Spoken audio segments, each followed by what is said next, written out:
guess what? We're starting IVF!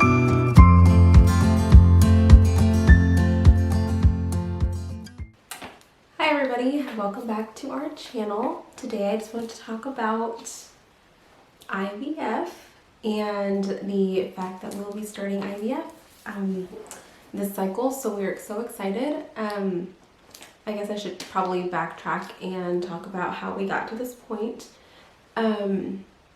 So in the last video I kind of talked about the struggle we were having with conceiving for a little over a year, and kind of just not knowing, you know, what was wrong, and just kind of getting in being in a desperate spot to figure out what the issue was. So we went to the doctor, and you know, they kind of just start you off with basic tests. So you do blood work. They want to check your FSH levels. They want to check if you're ovulating, your egg reserve, if your hormone levels are okay. Luckily, I had done so many other tests before with my gynecologist that I already had done an HSG test. I always forget if it's HCG or HSG, but I had already done an HSG test, so that was out of the way. They had imaging of my uterus. They kind of had a lot of that stuff already done, so when I got to the doctor, I kind of gave all that stuff to him, and he's going through it, and this is my first appointment, so I guess my consult, and he was looking at my imaging, and he looks at my uterus, and he kind of looks at me, and he's like, has anybody told you that your uterus just looks very, I think he used the word was like bulbous, very round, very globular, he said. I said, no, I've never heard that. I said, I've heard that my uterus is like tilted, so it kind of just leans the opposite way. He's like, no, your uterus looks just very round and very, like I said, globulous, I think is the correct word. And I said, no, I've never heard that before. He's like, well, you know, that's typically a sign of adenomyosis. And of course, I didn't know what adenomyosis was at the time, so he's like, but I think we should do an MRI to get in there and check to see if endometriosis was growing in the actual tissue of your uterus. So I guess just to further explain, a bottle of water, just to further explain what adenomyosis is that it's basically you have your uterus, and endometriosis grows in the actual like fat or the muscle, or the tissue of the endometriosis. So you have your uterus and it's growing on the inside. So you really can't like take it off. You can't clean it out. It's kind of just growing on the inside of your uterus. As to regular endometriosis, it kind of just grows, I believe, on the outside. It kind of just takes over your intestines and it's miserable. He said that I could possibly have adenomyosis. That would explain some of the symptoms I was having, and definitely the lack of conception.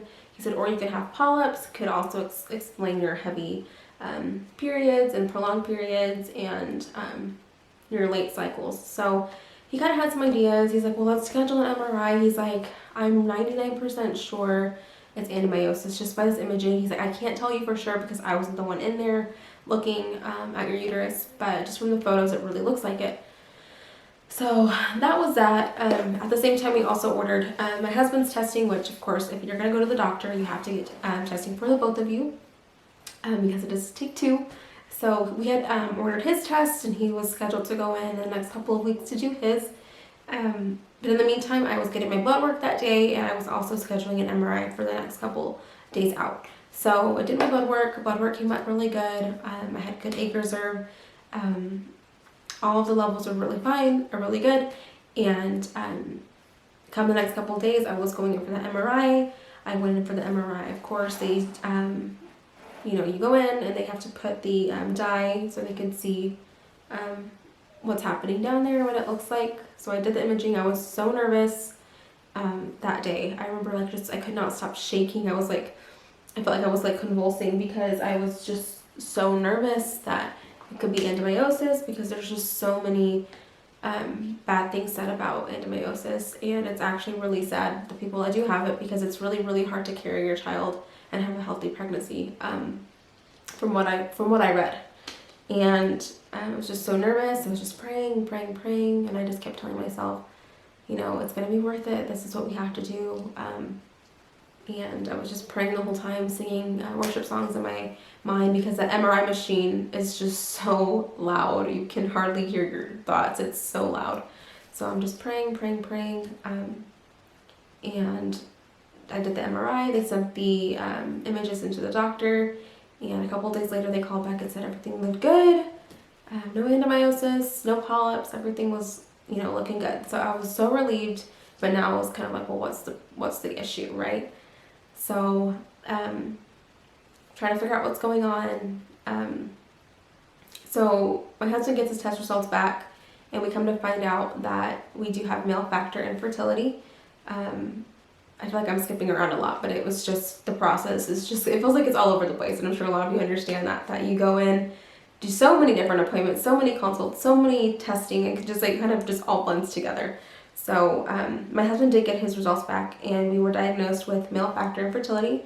I also went in after him, and we kind of reviewed the blood work and some of my symptoms that I was having, and I was diagnosed with mild PCOS, which I don't know why they didn't tell me that over the phone. I guess because the nurse just gives you the results, and your doctor has to kind of diagnose you. So we are dual male and female factor infertility. So with how both of our numbers were, really the only best shot we had was IVF. So IUI was really not an option unless his numbers were raised to a level where IUI was even, you know, an option for us. Medication was an option because it wasn't a hormonal issue.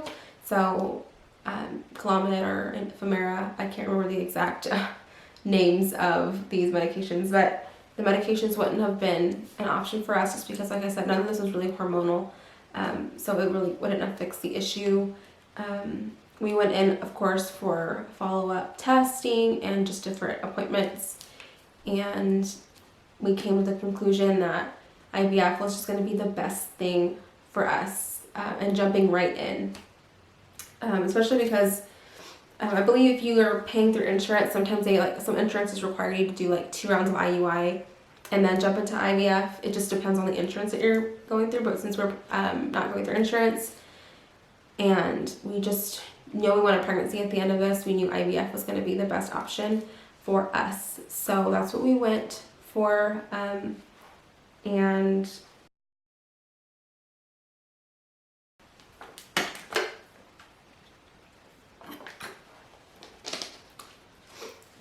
it being both male and female factor, like I said, we decided to just jump straight into IVF.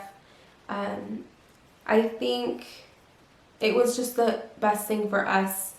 You know, we could have obviously waited a couple more months and tried different things, but knowing that IUI wasn't an option with the numbers that we were presented and that we had been continuously getting on certain test results, we knew that wasn't going to work, and there was no point in emotionally getting involved in that, and financially, if we knew that IVF was going to be the best chance, we were ready to just jump in right away. It's really hard, you know, I would feel like it would be extremely hard for me if I did IUI and had the hopes that, oh, it's going to work, and then it doesn't. Emotionally, I feel like that's just so hard on the body, and I'm sure a lot of you can totally attest to that when you think it's going to work and it doesn't, it just breaks you. So I felt like the best thing for us was to just jump into IVF and have a higher chance of getting pregnant. And not that even this first transfer would work, we don't know yet. But just to know that we have a higher chance was definitely the route that we wanted to take. You know, choosing IVF, it was not an easy decision, to say the least. You know, this is going to be an expensive, it's going to be an emotional, it's going to be a trying, it's going to be a long, it's going to be a physically difficult time for us. You know, the toll that these medications take on your body is going to be crazy. You know, it's a lot to think about. So with this cycle, we'll be starting IVF. We are excited to start. We're so nervous to start. There's so many emotions and thoughts that come with choosing and starting to do IVF. You know, there's so many opinions also. You know, you have some people saying that you're getting involved in, you know, God's job, and some people say, you know, well, just be patient, you're not being patient. Or some people say, well, maybe that's just God's sign for you not to have kids. You know, there's just so many opinions about this path to having children, and it's definitely not the conventional way. But I believe that God has put people on this earth, that God has given wisdom to people on this earth to come up with these beautiful scientific solutions for creating a child, for curing cancer, for doing organ transplants, you know, to creating medication for the diabetic people. You know, there's things out there, there's resources. And if they're here for us to use, I think we should use them. And I'm so thankful that there are people out there to help people like us with our situation and to help us create a family. So again, coming to this decision to do IVF was definitely not like, oh yeah, we're gonna just do IVF. It's super simple, super easy. No, till this day, since we decided to do IVF 3 months later, it's still not easy. It's still very difficult. You know, it's hard. Like, the emotions will hit you all at once. Sometimes you'll feel fine, and then you start to cry, and you're like, why am I crying? And you realize it's just because you've been suppressing all these just emotions inside. So it's definitely has not been easy. Some days are great, sometimes they're hard, some days are hard. But we are excited to, you know, start this process. So from our first appointment to consult all the way to diagnosis to this point now where we're at. So we went to the first consult was back, I believe it was the first week of February of 2019. We got our diagnosis in March, so about 2 months later after him and I did all the testing. And so that's March. And then in May, after some more testing, after multiple appointments with the urologist and with my doctor, we came to the conclusion that IVF was the best. So from February to May is kind of when we decided that we were kind of already prepared for it. You know, we kind of knew that we were going to do either IUI or IVF or medication. Like, we were ready to do whatever. We had an open mind about it. We didn't close the doors. Whatever path we're being led on and led to, we were ready to take it head on. So it didn't take us too long to come to the conclusion, to the decision, but it's still difficult throughout the whole process. So we decided in May that we were going to do IVF, and we didn't know exactly when. We were like, well, let's, you know, wait a couple months and let's keep trying naturally. You never know. So we have been trying naturally for 3 months now, and if I'm not pregnant this month with this cycle, I'll be starting my my medications and my shots and all of that stuff. So I'm so nervous. We're excited because once you pull the trigger on this, it's like it's happening. You know, you will be pregnant until proven otherwise, you know, in the next couple of months. So it's just happening. It's so close. It's been, again, like, I'm excited right now, and then like tomorrow I could be like, oh my god, what am I doing? Am I ready for this? You know, so that's basically how we got to this point. I feel like I just like rambled, and I hope that this made sense. Thank you so much for watching. I appreciate each and every one of you. If there's anything I can ever do, if I can listen, if I can give some advice, you know, you just let me know. I'm here for you. I hope I can be a light in your life. If you're doing any videos, if you're sharing a story, if you have a blog of you sharing your trying to conceive journey, please comment it below. I think this community is so amazing. The support that we give each other, I think, is so great, and I would love to just continue that and expand it. So comment below, leave your vlogs or blogs or anything that you're doing below. And I would love to check it out. So thank you so much. Have a great day.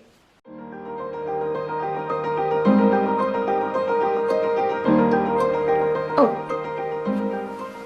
I'm recording. Oops.